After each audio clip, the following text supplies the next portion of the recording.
আগামীকাল বিজেপির 12 ঘন্টার বন্ধের ডাক দিয়েছে আর সেই বন্ধ রুখতেই জোর কদমে পথে নেমেছে শাসক দলের সৈনিকরাও।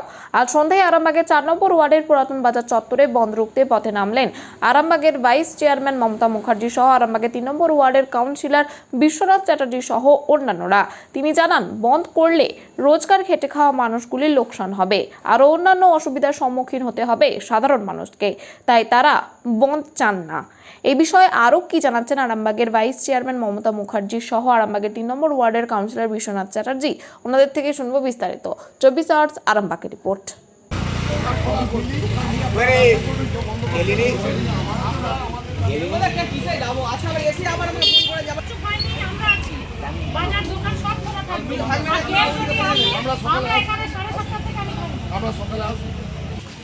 দোকান খুলে রাখবে বাবু, কোনো চিন্তা নেই। আমি এখানে সকাল থেকে থাকবো, কিচ্ছু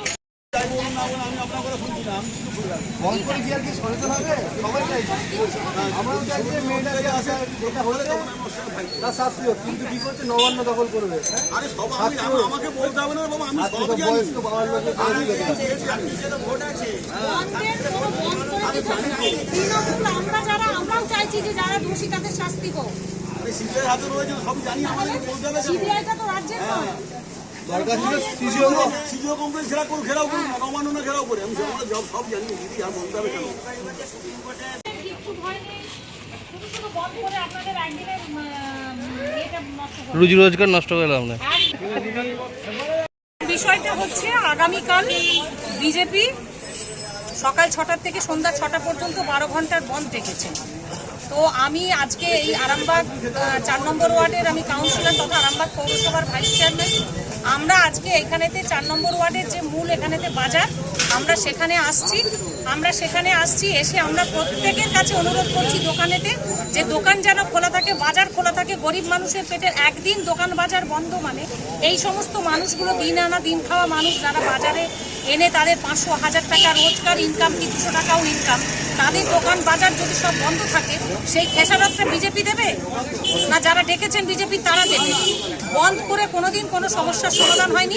সিপিএমের আমলে প্রতি মাসে 4টে করে বন্ধ হতো, তার ফলে আমাদের সমস্ত অর্থনীতি থেকে শুরু করে সমগ্র রাজ্য অনেক পিছিয়ে গেছিল।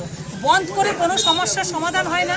আমাদের মাননীয় মুখ্যমন্ত্রী, আমাদের দিদি সব সময় বলেছেন, তিনিও চাইছেন, আমরা তৃণমূলে যারা আছি তারাও চাইছি যে নির্যাতিতার একদম যারা অন্যায় করেছে, যে নির্যাতিতা হয়েছিলেন, যিনি আজকে নেই আমাদের মধ্যে, তাকে যারা পাশবিক অত্যাচার করেছে তাদের কঠিনতম শাস্তি হোক, ফাঁসি হোক। কিন্তু সেই ফাঁসিকে না দূরে সরিয়ে রেখে আমাদের আজকের যেটা নক্কারজনক ঘটনা আরও দেখলাম, যেটা নবান্ন দখল করতে গেছেন, দিদির পদত্যাগ চাইছেন, তাদের কাছে শুধু একটাই প্রশ্ন যে আপনারা কি নিজেদের যেটা মোটো ছিল, যেটা মিশন ছিল, সেটাতে আপনারা ছিলেন, নাকি আপনারা চাইছিলেন যে সস্তার রাজনীতি করে দিদিকে একটা অপদস্থ করার?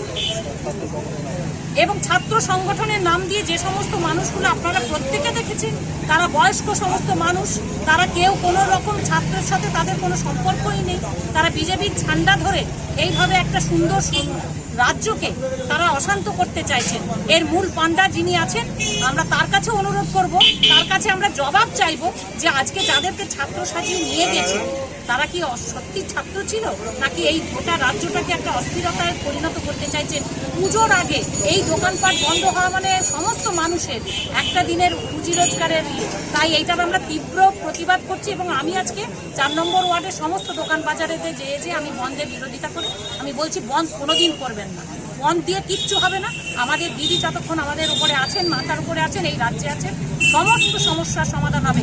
বন্ধ যদি দখল কিছু করতে হয়, নবান্ন দখল নয়, সিজিও কমপ্লেক্সটা আগে দখল করতে পারতেন, সিবিআইয়ের অফিসটা দখল করতে পারতেন, তাদের হাতে আজকে দেয়া রয়েছে সমস্ত বিচারের ভার। তাহলে তারা কেন এত দেরি করছেন? এখানে তো আমাদের রাজ্য পুলিশের কোনো দোষ নেই, আমাদের রাজ্যের কোনো দোষ নেই।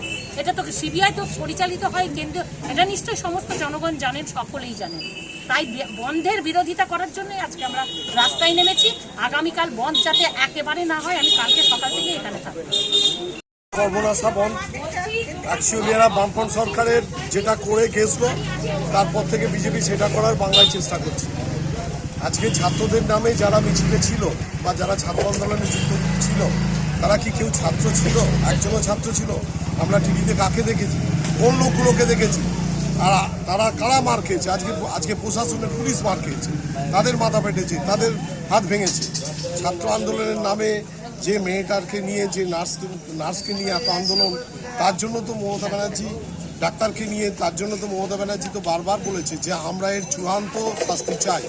এই কথা সরকার তো বারবার এক কথা বলেছে, আমরাও ফাঁসি চাই এবং আমরাও তো সবাই ফাঁসি যাই, কিন্তু সেই সিপিএমের প্যাটার্নে আবার কর্মনাশা বন্ধ, এটা কখনো বাংলায় কোনো মানুষ চায় না। সাধারণত মানুষ, গরিব খেটে খাওয়া মানুষ, তাদের একদিন বন্ধ করা মানে তাদের রুজি রোজগারের ব্যাপার। আর একটা বড় কথা হলো, বাংলার কালচারের বন্ধ তুলে দিয়েছিল মমতা ব্যানার্জি সরকার, সেই বন্ধকে ফিরিয়ে আনার অপচেষ্টা বিজেপি করছে, সর্বত্রই ব্যর্থ হবে। মানুষের প্রতিবাদ জানাবে। আমরা মনে করি যে একটা বিচার ব্যবস্থা চলছে, তার থেকে নিশ্চয়ই শাস্তি পাবে দোষী। তার সাথে বিজেপি রাজনৈতিকভাবে ফায়দা তোলার চেষ্টা করেছে, ছাত্র সমাজের নাম করে আজকে বিজেপি রাস্তায় যে গুন্ডামি যে করেছে, যে অন্যায় করেছে, মানুষ চোখে দেখেছে। কালকে মানুষ তার প্রতিবাদ করবে, তার উত্তর